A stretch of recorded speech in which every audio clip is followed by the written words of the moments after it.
Greetings, comrades, and welcome to the Eastern Border. This is going to be an interesting episode because I turned to my Discord for some help on this one. As yesterday we had our private story and news are coming soon, there is some political meta, so to speak, that needs to be looked at. And as I was reading my sources this time, I understood that I can't really do it alone. I need some help from my Discord, which is why I have two great people who found their time come on Discord and chat and maybe comment on the whole situation because we have two main subjects here. We have Oleksiy Arestovich, a person who wants to. Oh, now we have a third person on Discord. Nice. We have Oleksiy Arestovich, who wants to be the next Ukrainian president, with his own gripes towards Zelensky. And then we have Igor Girkin. Well, yes, I haven't forgotten about my old buddy Girkin here, who is just posting memories about the Bosnian wars, Yugoslavia and everything. And the news are coming up. And yesterday was the whole private study thing. It's just that these studies seem to be so strange that, I need you people who are not me, because I'm hyper focused on this, to give comments and ask questions so that we can maybe figure out what's going on here. But before we do that, I would like to also add that, sadly, on my webpage, theeasternborder.lv, you can't really hear any new shows there for a while until I fix it, because as I posted yesterday's episode, I was insanely spammed. I think it was just a DDoS attack or something like that. I'm not sure. I'm not a computer guy. Aret says and other people are. But couldn't upload anything. Got about over 900 various spam posts, which you can't see because I have a good spam filter, but it eats up the space on the web page and traffic and everything, which is pretty bad. So in case of whatever, as you're listening to this, keep using your podcasting apps. Or better yet, become our Patreon on patreon.com/easternborder. There, I can unmonetize now. Thank you. But hello everyone who's here. We have 1, 2, 3, 4 people here now, because I was asked to. I'm not gonna mention anyone by name, but you'll hear a bunch of voices, and I invite everyone to just comment in the point where you want to. You see, Oleksiy Arestovich, he's one of the Ukraine's most recognizable politicians since the start of the war, and he just recently announced that he's going to participate in the upcoming presidential elections in Ukraine. And, Arestovich, in January, while he was serving as an advisor to the office of the president, he left Zelensky's administration. And he resigned just in between a ton of criticism because he made some statements about a Russian missile that could have potentially hit a residential building in Dnipro, only because it was shot down by Ukrainian air defenses. It's a whole messy situation, and I'll get to the fact about what Ukrainians think about Arestovich, but it's their own internal thing. See, at the beginning of the war, Arestovich was very much called a psychologist of the Ukrainian nation.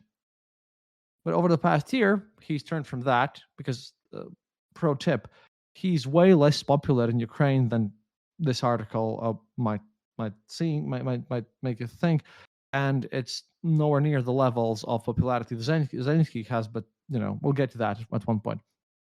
Anyhow, over the past year, Arestovich has been very vocal in his criticism of Zelensky and his inner circle. He's taken positions currently that many in Ukraine consider pro-Russian.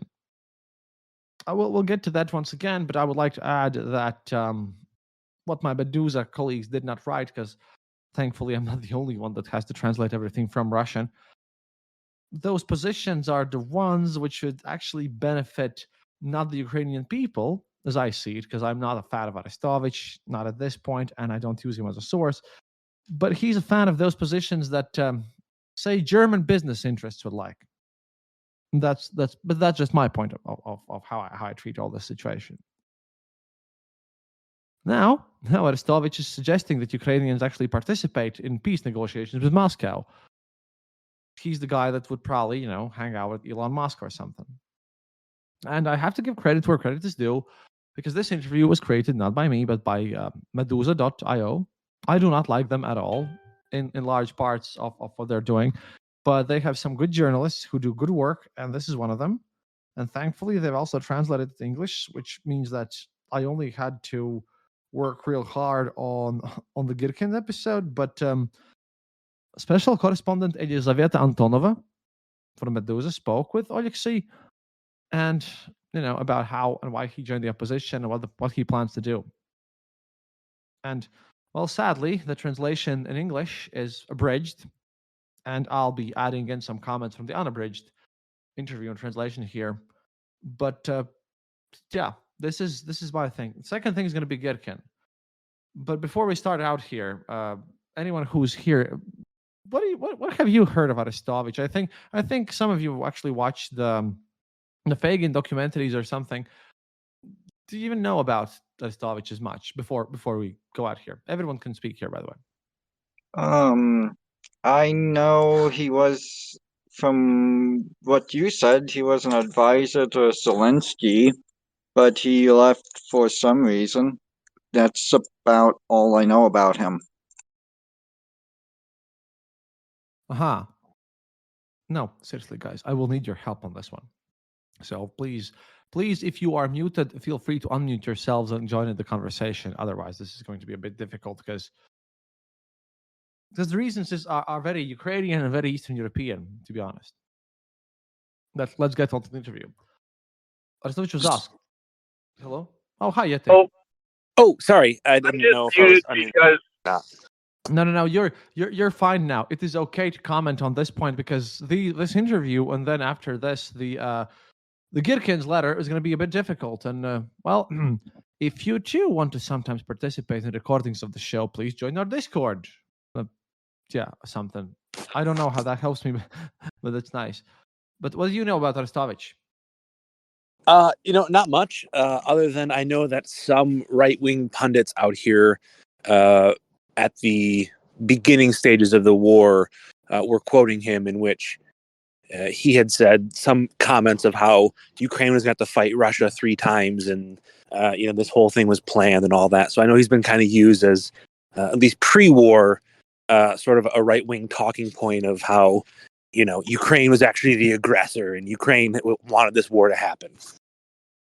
Well, I'll go through this interview, stopping where I have something to comment on, and after we're finished with this, then I'll add my comments from what I know about Ukrainians.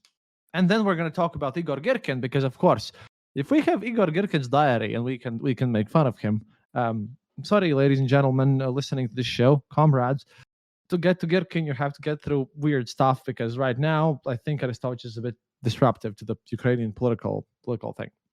So going on from my colleague. Just to chime in. Yeah. Sorry, I was muted. I'm driving and I didn't want any background interference. Well, that's going on the show now. Arestovich, at the beginning of the conflict, he was almost like the go-to source for a lot of people on news about the latest developments and supposed inside information. That is the thing he used to, but now it's just... Yeah, he used to. But he seems to have been kind of discredited after, you mentioned he was kind of insinuating that there was a Ukrainian air defense missile that shot down a Russian missile, and then the debris ended up hitting a residential building, and that's where he had to step down, and then he's been more or less in obscurity since then. Well, he has been, but it's just, again, I'll finish up with this, but thank you. This is why I need you guys on, because sometimes if I do this whole situation alone, let me be honest with you here. Again, one of the longest episodes, but sometimes I just don't know what to comment on these things, because I sometimes don't know what interests you guys. So now, please stay in touch, and let's go. Arestovich was asked, you announced your plans to run for president of Ukraine. In your opinion, how likely is it that Ukraine will hold elections in March 2024, as was planned before Russia's full-scale invasion? That's the journalist asking the question. And then he answers that it depends on many factors. It's a long answer. I'll just paraphrase this. He says that term in office for Zelensky expires on March 31st, and regular elections must be held. It is unclear whether they will be held or not, because for those of you who don't know, the elections don't seem to be exactly fair right now because people in the front, it's wartime, and people in the front might not be able to vote. It's a complex situation. But however, Arestovich states that the elections will definitely happen sooner or later, and he states that sooner will be better than later.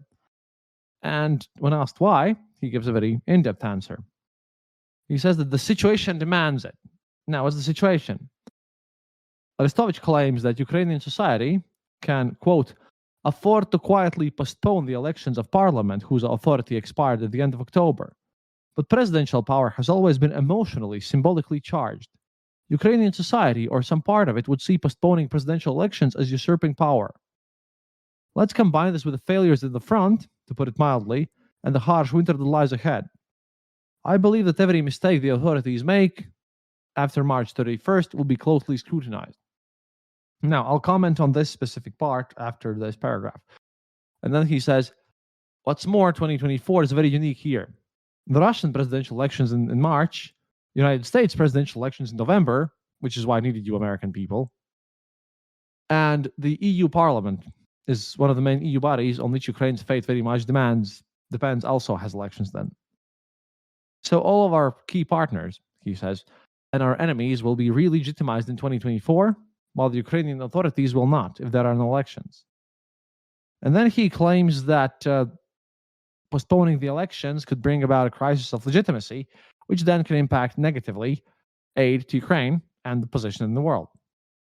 And obviously, they don't want that. And there he had something which is totally opposite, by the way, of what he said in the early war. He says that, quote, people fatigue with the war.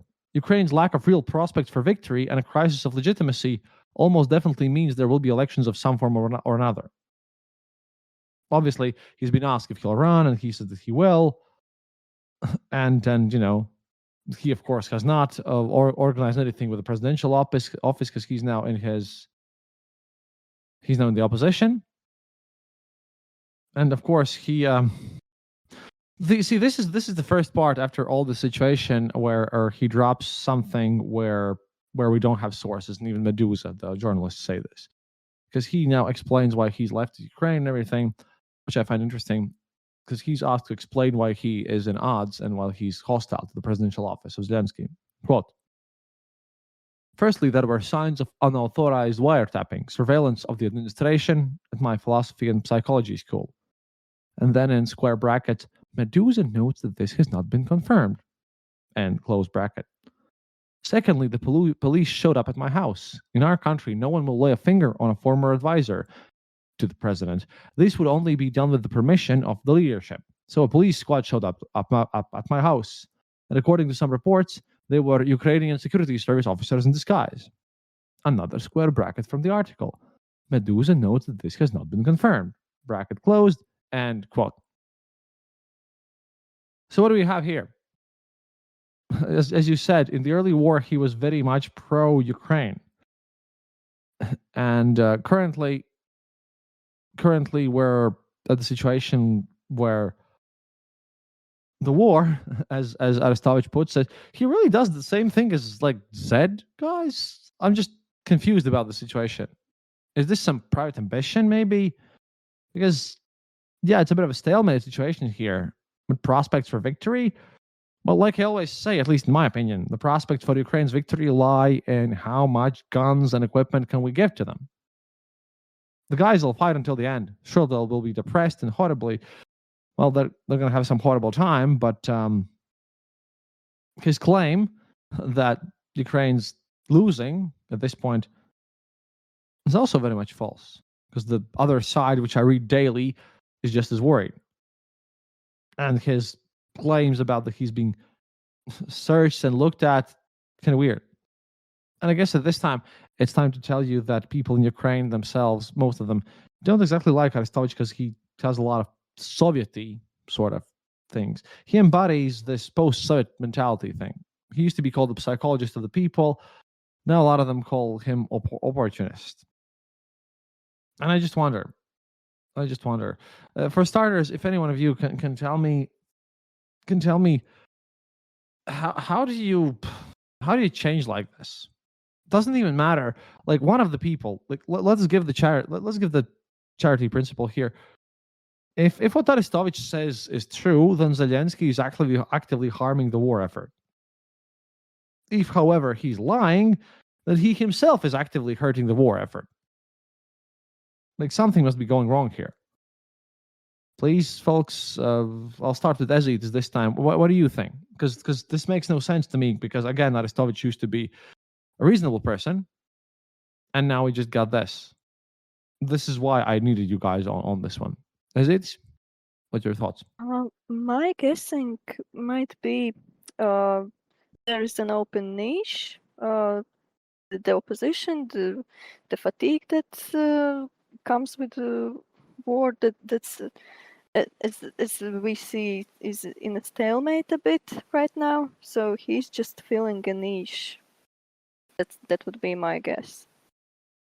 Yeah, but that actively hurts the war effort. I don't know, because I highly doubt he'd take Russian money. Therefore, I kind of don't believe he's funded by that. But like private issues right now, Philip, Canadian guy, any of you want to say something? Maybe he believes that he's helping Ukraine.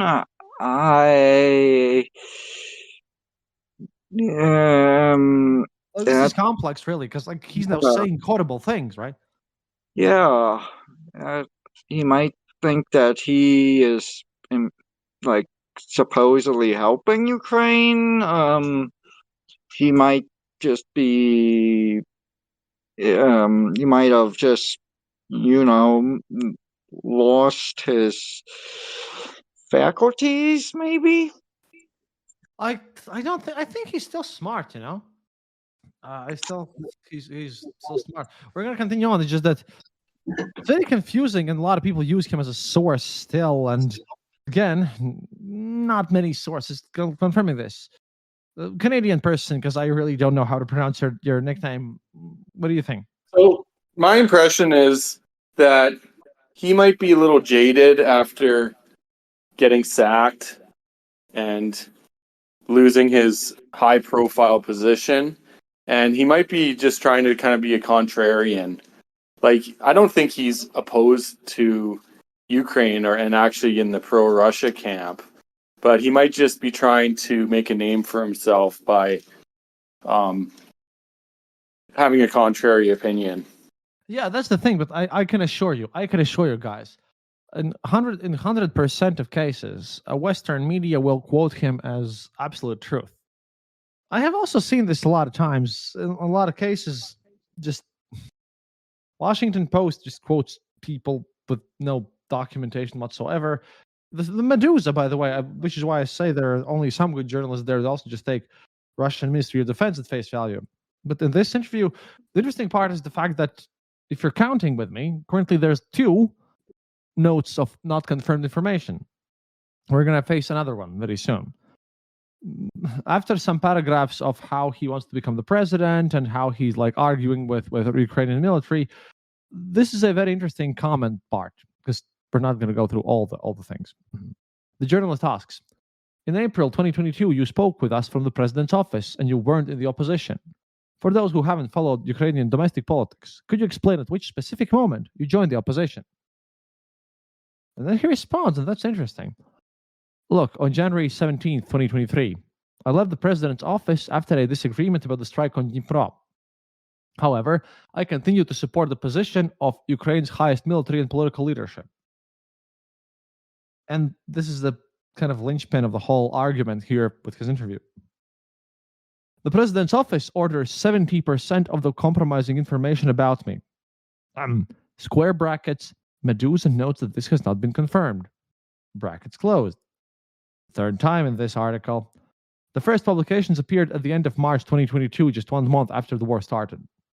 This whole time I knew perfectly well who was ordering it and what was being ordered. And then journalists ask him, at what exact moment did everything change? And this is kind of like a long article. I'm just going to paraphrase this once again. He now complains with the fact that in the early stages of the war, his approval rating was very, very high, and he was apparently, as he claims, standing honestly by the president and the leadership and everything, and that he worked in Ukraine's interests. And this is the point where backstabbing begins, really, which is really sad. He writes about Zelensky and his administration, quote, "I knew how they were harming Ukraine by spreading mass corruption, by leading the country down an authoritarian path.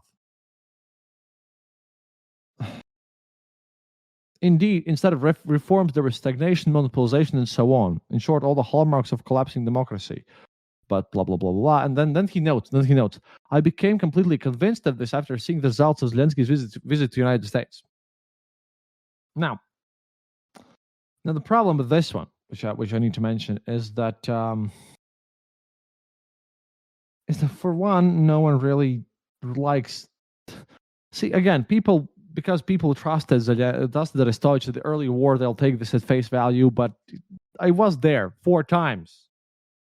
If you had read how I was arrested, or watched even in Victor's channel, or listened to my show, how I was arrested on the border, and we're from the West, and we had a lot of euros. Instead, we were vetted. There was like no corruption. I can assure you that corruption is blatantly false, because if Ukraine would be corrupt, I hadn't spent 8 hours being arrested at the border post. Just saying. Because that was a nice way how to get, extra monies, because I'm pretty sure, I'm not rich here. In fact, I was sent a 650 euro bill for my last night's attacks. That's a whole different matter. Monetizing time. If you can, please become our patrons and click the donate button. I hate monetization, but yeah, Russian troll attacks cost money. However, these guys knew that, we are still here, but a bit more wealthier in the Baltics than they are in Ukraine, because they are at the war. If corruption would be widespread, they could have just taken all of our cash and let us go. They didn't. They checked through everything. It's just insane. And then the very fact about spreading mass corruption, authoritarian path. This looks kind of I'm sorry, but this to me looks like someone who's a teenager, right? And then he asked a girl out on a date, and then she said no. And then now he's like slandering her. Because later on from the same interview, quote, "The president demanded troops be redeployed in the direction of Bakhmut. In my opinion, that's absolute madness. And a significant part of the blame for the failure of the counteroffensive lies personally with Zelensky." Square brackets, which should be popular in this episode. Medusa notes that exactly how decisions about Ukrainian strategy towards Bakhmut were made is unknown. So he just plops in, makes claims, people know him. I think he's pretty much an opportunist. Because inside Ukraine, he's known for holding very much a lot of Soviet views. Let's just say this. He's very much anti-woke. And that doesn't matter much until you understand that he's to the point where he doesn't think women should hold jobs. He thinks that women should really just sit at home. He said that openly. And you might have various opinions about other things, but he's very much stuck into this post-Soviet mentality. And after this episode, mind you, after we're done with this, I was lucky enough. I will call him. Because this, by the way, comes as a bit of a shock to those guys who are listening to me right now here, but you can do that too. I will post as far as I know. If he hasn't changed his number, then I have his number, which I am posting right now on my Discord channel. Therefore, you will be able to call him personally. Just you have to join the Discord. But yeah, I'll call him up. And he's not in Ukraine or anything, but it's very weird that he's not ready to go through platforms and anything, and he does not provide any offers. I don't know. Of course, there is corruption in Ukraine. There is a lot of problems. There's a lot of everything else.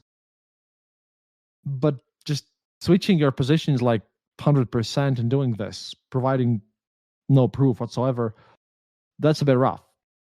And secondly, skipping over other things is the fact that he, for one, also claims that Russian language is persecuted in Ukraine, which it is not. I have been to Odessa. No one in Odessa will tell you that is what's happened. And his political platform also consists of Ukraine now giving up some territory, then patiently waiting until Putin goes away on his own accord, and then dealing with a new leader. I don't know. This is why I'm asking you, because I don't know. This is stupid because this is some Chamberlain stuff, and I used to respect Arestovich, and I used to listen to him, and now Western media still is like stuck on him. But he used to be the main guy. He used to give some hope, right? And now this. I mean, at this point, I can like put him right next to Girkin, which I'm literally doing because we're gonna switch to the Girkin talks as well. I guess it's one of those cases where just I don't know. I really think that, in my idea, he's just been scorned, and it's not about the money. But definitely, if you, dear listeners, if someone's quoting Arestovich, I would be very skeptical about it. But I like your comments because, once again, reading what Arestovich is saying, and as I've been following this war since day one, just messes up with my mind. I'll go from the other side. Philip, what do you have any comments on this one? In regards to Bakhmut, it sounds like he's trying to blame everything on Zelensky. And yeah, definitely.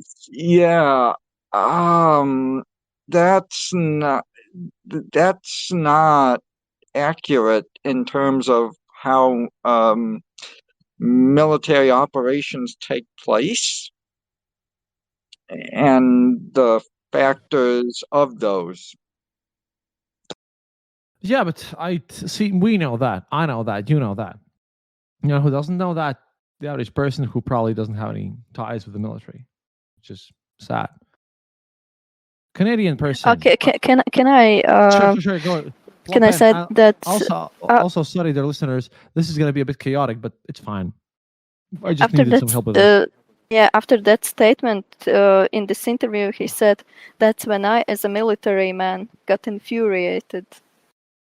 He presents himself as a military man, and yet he blames Zelensky for all the failures, as he says, on the front. Well, if he's a military man, then how come he's not fighting or doing any advisory office over there? That's the thing. Like I said, again, at one point, I just understood that Arestovich, personally, the listeners of my show, I spoke about this, I think, in 2022 already, because at one point, Arestovich started in Latvian, we have this statement, izdot vēlamo par patieso, because he was very enthusiastic. He was full of wishful thinking, and he was giving out over-optimistic things where they were actually harmful. So I have stopped using Arestovich as a source for a while, and I'm just very confused and stunned to read something like this from Arestovich. I think if he becomes president, then yeah, I think he might become like second Orban or something, because as much as I know from Ukrainian things. Mr. Canadian person, you can unmute yourself and talk to. And dear listeners, yeah, you can participate in this. It's just that it's quite difficult to even talk about this whole mess because I'm just shocked. So I can't really comment on Arestovich's views on Bakhmut, but I could say that there were some different point of views from the international community, the different supporters of Ukraine regarding the strategy in Bakhmut. For instance, there were op-ed pieces by retired U.S. military officers, generals, and the like, saying that it was a mistake to commit reserves to Bakhmut to basically slow down the Russians in their so-called winter offensive. I'm not saying that was right, but there were some points that were made My personal opinion is that it was the right move to fight in Bakhmut for every inch, because Ukraine was suffering so much more. The ratio of casualties was skewered, that the Russians were losing like 5 times more troops than Ukrainians. Yeah, I agree with you here. Like, sorry, I'll let you finish, but that's the thing. Those generals in the West, if you're listening to this, is your first episode ever. They presume their opposition would be acting like them, going out for, like, value of human lives and all that stuff. And Zelensky gambled on the fact that Putin's political goals would be more important than military goals, because elections, therefore he wouldn't do a mobilization, and that gamble worked out.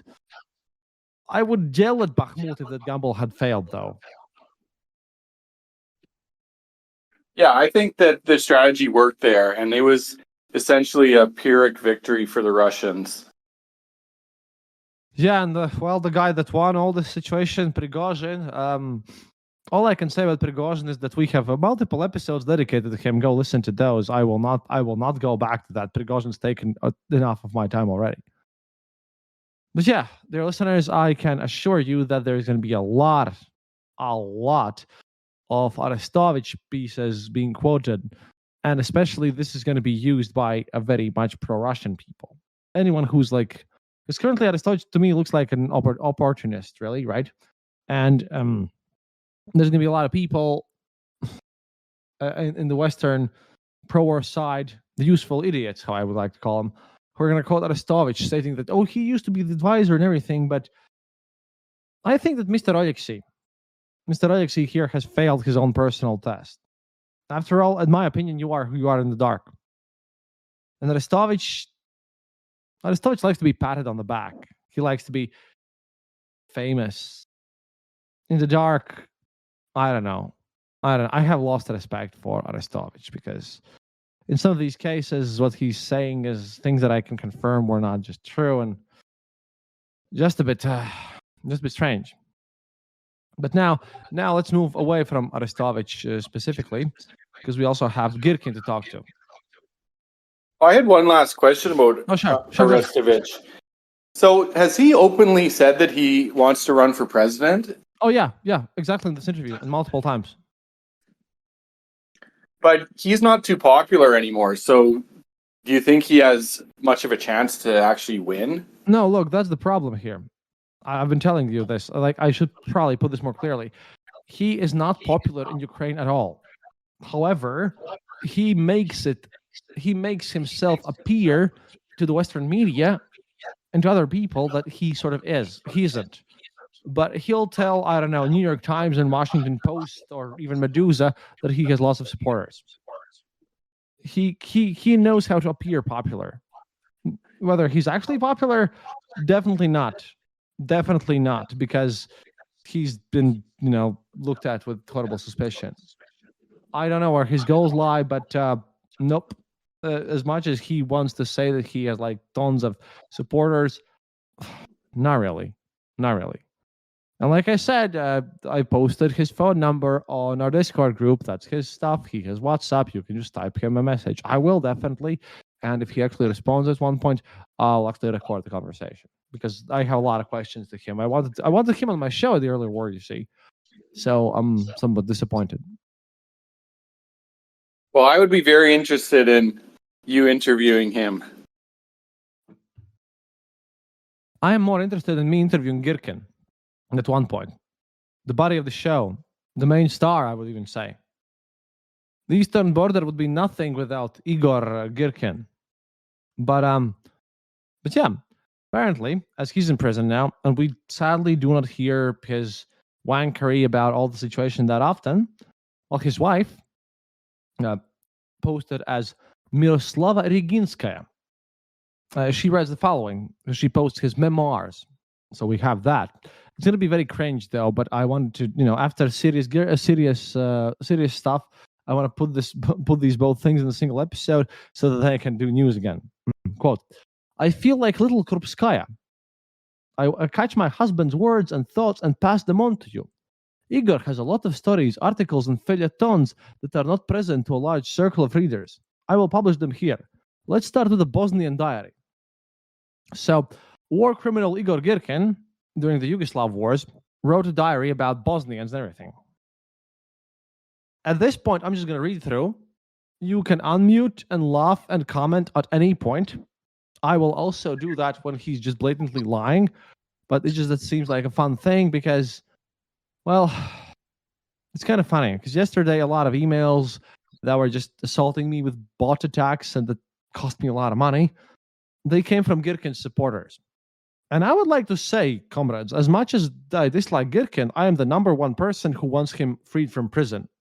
And you all know that. So that's the thing. But here we go. At least we have this, which is going to show you.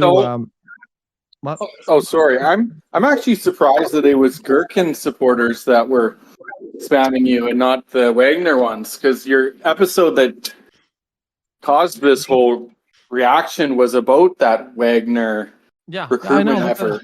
But it was Gherkin supporters because they like 90% of the spam bots used the email with at Gherkin something the Gmail. And personally, let's just say that I'm familiar. I'm pretty well educated on Yugoslav history, so I am curious to see what he has to say about this. I mean, Girkin, we might hate Girkin here, and we do, and he deserves it because he's a war criminal. But after I have to look at Arestovich doing nonsense, which actually might hurt the war effort, the second part of the show might as well be, something about Girkin.